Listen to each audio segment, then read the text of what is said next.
Once you try homemade cinnamon rolls, you will never want to go back to the store-bought ones. I've shared my cinnamon roll recipe before, but since starting my sourdough journey, I recently tried this recipe and added a half cup of sourdough discard, and you guys, it is so good. Here I'm adding that half cup of sourdough discard, and this is unfed sourdough discard right out of my fridge. And just when I thought these cinnamon rolls could not get any better, they do. These are really so easy to bake, and you can make this ahead of time so you have fresh cinnamon rolls to bake in the morning, or you can bake this in a few hours. I actually filmed this back in September. I just haven't had the time to edit it and post it. And last night my sister called me and was talking to me about cinnamon rolls, and I was like, I really need to share that video. Also, side note, after watching this and seeing those fresh roses on my counter make me want to go out tomorrow and buy some fresh flowers.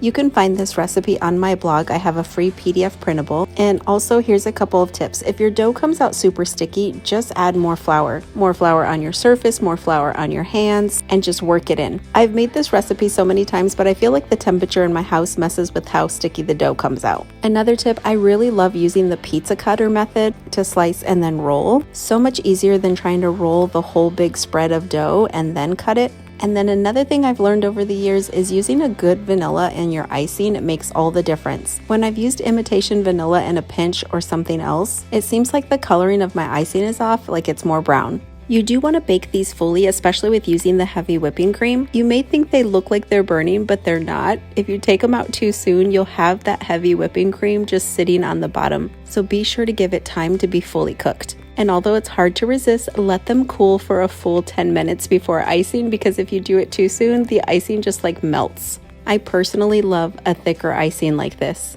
So if you don't have any sourdough discard, you can totally skip that.